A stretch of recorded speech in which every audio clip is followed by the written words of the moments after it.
मुख्यमंत्री भजनलाल शर्मा के मंत्रिमंडल में विस्तार की बातें चल रही है और एक तस्वीर सामने आई जिसमें भजनलाल शर्मा अमित शाह के साथ हैं। यानी राजनीति के चाणक्य के तौर पर दिल्ली से सत्ता की चाबी के तौर पर अमित शाह देश के गृह मंत्री को देखा जाता है और अमित शाह के साथ सीएम भजनलाल की मुलाकात के मायने यही है कि उन नियुक्तियों को हरी झंडी मिल गई है और जल्दी राजस्थान में मंत्रिमंडल को नए सिरे से तैयार करके शपथ ग्रहण कार्यक्रम हो सकता है।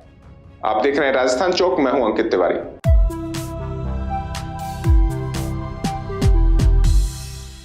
मुख्यमंत्री भजनलाल शर्मा दिल्ली दौरे पर है। दिल्ली दौरे के दौरान उनकी सियासी मुलाकातें भी चर्चा में है। गृह मंत्री अमित शाह से हुई मुलाकात बड़ा मायने रखती है। चर्चाओं में था कि मंत्रिमंडल में विस्तार हो रहा है और कुछ फेरबदल की संभावनाएं भी है। साथ में राजनीतिक नियुक्तियों, संगठनात्मक बदलाव, तमाम मुद्दों पर, विषयों पर चर्चा है। पिछले सप्ताह सीएम भजनलाल शर्मा और प्रदेशाध्यक्ष मदन राठौड़ की दिल्ली यात्रा के दौरान भी ये कयास उठे थे। अब इस पर लगभग मोहर लगती हुई दिखाई देती है। राजभवन भी पूरी तरीके से तैयारियों में है कि जब भी आदेश आए उसी दिन शपथ ग्रहण करवा दिया जाए। तो ऐसी तैयारियां राजनीतिक गलियारों में भी है, ब्यूरोक्रेसी में भी दबे पांव अब हलचल उठ खड़ी हुई है कि कौन मंत्री जा रहा है, कौन नया आ रहा है। उस हिसाब से समीकरण तलाशे जा रहे हैं और ब्यूरोक्रेसी यानी आईएएस के जो अधिकारी हैं वही नहीं, आरएस भी राजनीति में दिलचस्पी लेते हैं और जबरदस्त तरीके से ले रहे हैं। वो भी देख रहे हैं कि किस मंत्री के साथ जो संभावित है बन सकता है, उनके साथ उनकी कितनी मुलाकातें हैं। उस आधार पर वो भी सत्ता की मुख्य धारा में आने की तैयारी में है।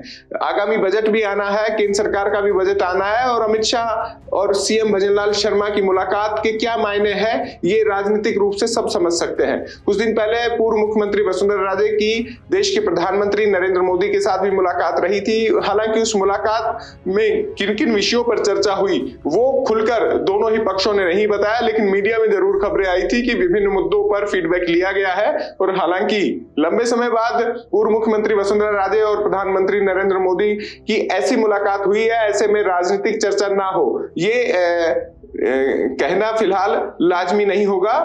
बिल्कुल तमाम राजस्थान के मुद्दों पर बातचीत हुई है और खासतौर पर सरकार के ढर्रे पर, कामकाज पर और किस तरह का परसेप्शन बन रहा है उस पर चर्चा हुई है।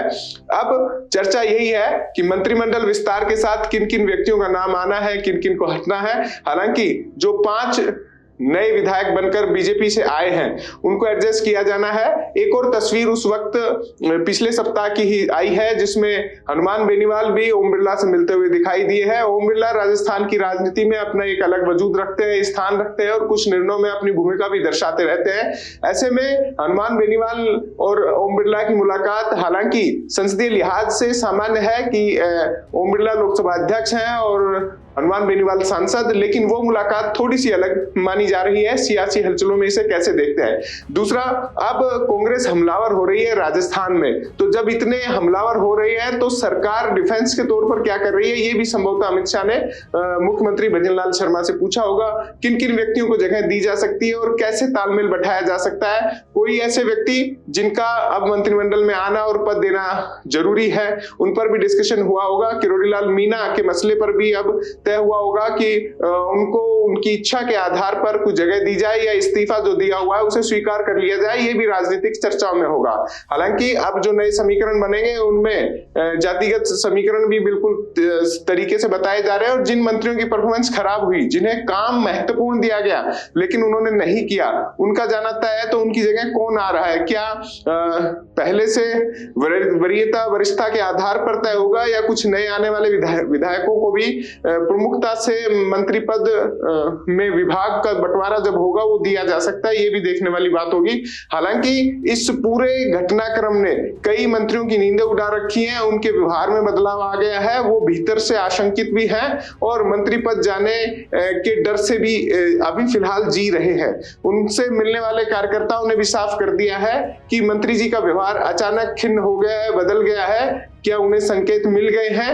ऐसे मंत्रियों की संख्या करीब 7 से 8 बताई जा रही है। हालांकि डर सभी को है क्योंकि काम जिस हिसाब से होना चाहिए था वो संभवतः मंत्रिमंडल ने नहीं किया। अब मंत्री लगातार बैठकें भी ले रहे हैं, कार्यकर्ताओं के साथ सामाजिक सम्मेलनों में भी जा रहे हैं और दिखाने की कोशिश में है कि वो काम कर सकते हैं। अब उन्हें 1 साल में ये बात समझ आई है, लेकिन दिल्ली में जो रिपोर्ट कार्ड मंगवाया गया था उस रिपोर्ट कार्ड के आधार पर कुछ का प्रमोशन और कुछ का डिमोशन होना है। वो किस किस का होना है ये अमित शाह और भजन लाल शर्मा की आज की बैठक में लगभग तय हो गया है। तो जल्दी आप राजभवन में देख सकते हैं मंत्रिमंडल का नया शपथ ग्रहण। आप देख रहे थे राजस्थान चौक। राजस्थान चौक के नए दर्शक हैं तो सब्सक्राइब कर लीजिएगा, और पुराने हैं तो कमेंट बॉक्स में बताइएगा कि राजस्थान में जो बदलाव हो रहा है उससे आपके क्षेत्र से कौन विधायक मंत्रिमंडल में आ सकता है। नमस्कार।